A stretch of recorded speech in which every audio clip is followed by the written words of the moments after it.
smaller, like 35, 40-pound dog.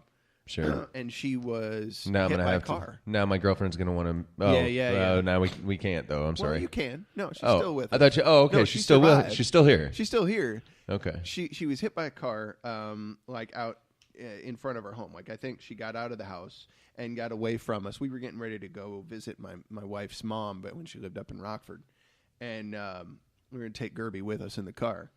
And I guess she got out, and we were going to put her on a leash first, but she was just going to go out and use the restroom. She's never run to the street before, you know. We had no thought that was going to happen, but apparently she ran around the front of the house. I guess there was a squirrel or something, and she went after it across the street. And as she was trying to come back to our side of the street, some minivan or something, I guess, bonked her, Sure. And she got scraped up a bit.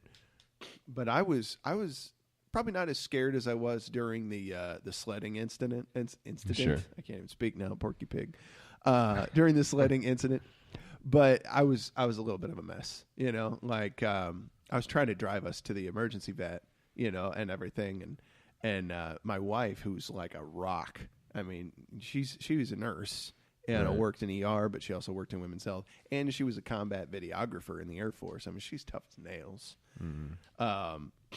She was able to restrain her emotions pretty well. She might have been thinking things up here, but she was able to set that aside and say, well, I need to focus on just helping Gerby be calm, and I was just like, oh, geez. Oh man, we gotta hurry. We gotta get her there, So, yeah, I still, with the training I've had, still have rough days. There are people that have had a lot better, a lot better training in that type of thing. But yeah, you don't lose your emotional sensitivity. Is my point. You can still be a human being and just have that freedom, that control over yourself to say, I want to be able to be as effective in any situation as possible because it's good for me and it's good for those that I care about. Right. Right. That's what I'm saying. That's my argument for it. It's like you can still be old Weepy Jones, Anyway, speaking of your wife and your dog, why don't you tell them about your wife's your website? Oh yeah, so my beautiful lady Dawn, she started up a dog business a while back, and I think I talked a little bit about it on the last episode. But Dawn's Pet Care Extraordinaire. She is a dog walker and sitter and canine masseuse. And, she's fully trained, fully certified as a canine masseuse. And apparently from the clients she's had, they're very satisfied with the results for their dogs, especially their older ones, because it, I guess, restores a lot of the circulation back to their system, to their muscles that have been more sore, things like that. And they have mobility again that they hadn't had for quite a while.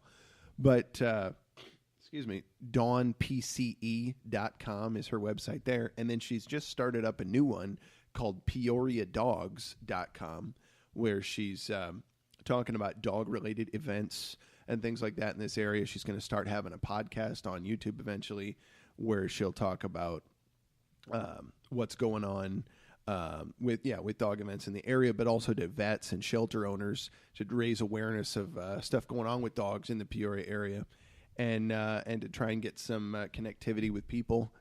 Have a resource for them to come to. I think she's even established like a directory of dog related businesses throughout the area, and nice. You can go to PeoriaDogs.com and check that out. Peoria Dogs, Peoria, for those of you that... Peoria Dogs, all one word. Peoria is kind of one of those cities that, kind of hard to spell for people that... Yeah, it's true. A lot of people leave the S off of Illinois. Right. So... Peoria, it's true. It's I guess from a Native American word, Pamidowi. Oh, I did not know that. Was the name of this area, back in the day. And then Peor is actually a Hebrew word. And I think it has something to do with a high cliff or rocks, and a lot of Peoria is up on the hill. Right. But I'd have to look that up again because I used to remember what Peor meant. There was a place in the book of Numbers or something in the Bible talked about a place called Baal, or it was a character named Baal Peor. Was like a god of. I'm going to say this wrong. I want to say it was the Moabites.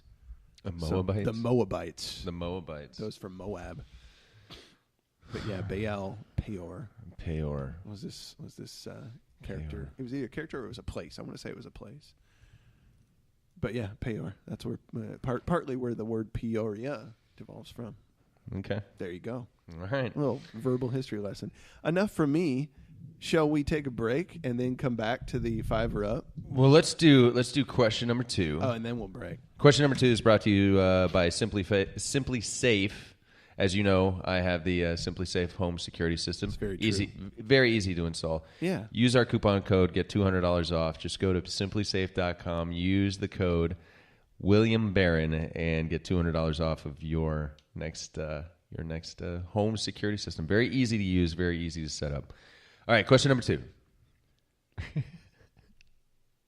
Least favorite car. Your least favorite car that you've ever seen. Car that you cannot stand. Favorite car? Yeah. What car annoys you when you're driving down the road? I think it's got to be the Escalade. Really? It just... This is not to sound racist in any way, shape, or form. Oh, it's probably going to And be. every time you start off You're saying going to be something... interpreted as racist by many people. But, like I sounded homophobic earlier. It's just... that it's what it represents. But for the most part, that I've seen, the way that people that have those cars, I've seen more Escalades double parked in a parking lot just because they have an Escalade. I would assume that's because they don't want anybody to ding their car or whatever. I've also seen them souped up so much. It's an annoying car for me to look at.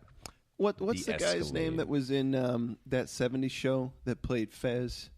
I could not You tell know you who his I'm name, but talking yeah, I about, know though? who you're talking about. Fez, yeah. He's like a I don't know what it Spanish is. name. Yeah. He played that Disney show, Handy Manny. Yes, He was the voice that of was Handy him. Manny. Yep, Handy Yeah. Manny. But he was on Ashton Kutcher's show, Punked in his and he had Escalade. that Escalade that they switched it out, and they were beating the crap out of it. And freaking him out. I hate the Wilder. I was going to say Wilder it. Valderrama. Wilder Valderrama. Yeah. Okay, there we Man, go. We did it together. How about that? All right, second question for Aaron.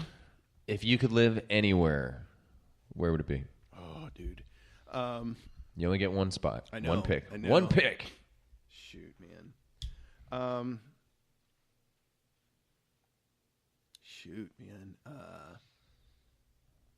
I think I'd enjoy the Golan Heights in Israel. Go on what? The Golan Heights. Golan Heights in Yeah. Israel. So if given the opportunity, you would move your family beautiful place. to Golan Heights in Israel. Yeah, I mean, I would love to live there. Maybe not just the Golan Heights, but anywhere in that country would be pretty amazing. Really? Yeah, it's so beautiful. Okay. And I feel a pretty deep connection with the country. Isn't it hot as shit over there?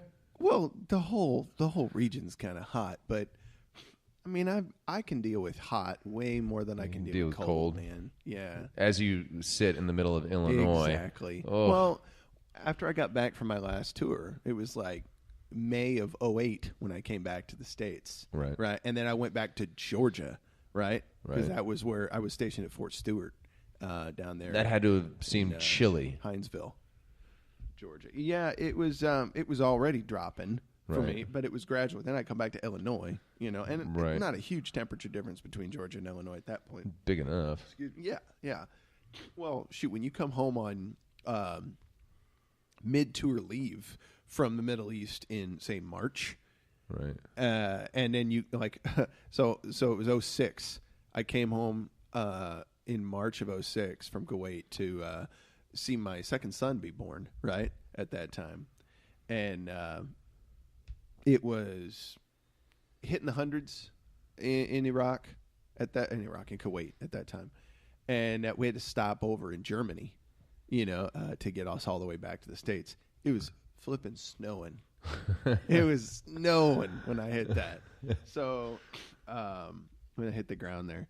And then, the States, after I'd been home a couple days, a bunch of snow dropped. So then I go from that back to Kuwait. Yeah. Yeah. Little bit of a shock to the system. Gotcha. But Yeah, I would really dig that. Just there's so many Israel. neat places in Israel. I would love to visit it. So many people that I know, because I know there's a lot of upheaval in the area.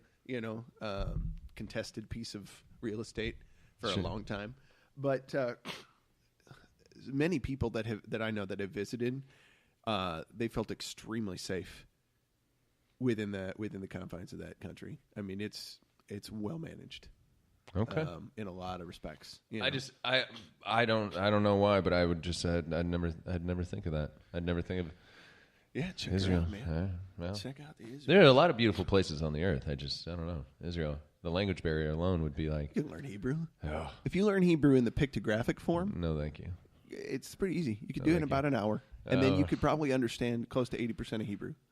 Well, The pictures all have meaning, we'll see. and you put meanings together and you build words, Okay. and then you can understand the modern characters off of that. All right. I if you teach say you so. if you want. No, thank I you. didn't think so. No, I thank didn't you. think so. All right, we're going to go ahead and take a break. We'll be right back with questions 3 through 5 from the Fiverr Up segment of the William Barron Daybreak edition. Daybreak. Here again with Aaron. We'll be right back. Thank you guys. We'll for be listening to right the back. Show. Stay tuned to the William Barron Show.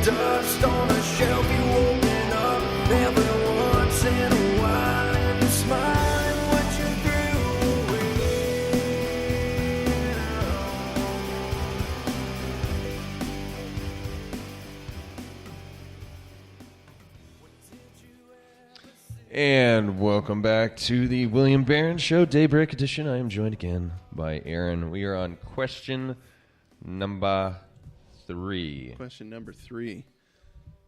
All right, man. Shoot it. Waffles or French toast? French toast. French toast, hands down, from Denny's. Not that you asked. Well, that's appropriate, though. The details help. Oh, yeah. And how do you like it? I mean, do you like it with stuff on it? Just powdered sugar. That's it. I don't. No syrup. No syrup. No syrup. I want it dry. Just powdered sugar. No jelly or any nasty shit like that. Yeah. Just, yep. With a side of bacon, if I could get it. I'll take if the it comes turkey. with it. Turkey bacon? Yeah, man. Gross. I used to love the pig, but I just Well, that's I let right. that go. You're off. I'm eating You're the off a kosher a little swine. bit. Yeah, I'm not a big pig fan anymore. Oh man. I can't stomach pork anymore. Like if I tried it, like, even the smell of it, like it just turns me away. Oh. But it's been it's been about 6 or 7 years. Good Lord. Yeah, I'd never I'm be able to give up pig. All right. If you were motivated, Dude, I just had ribs last night. There's no way. And I had bacon this morning. No, I eat way too much pig. I understand. Dream job.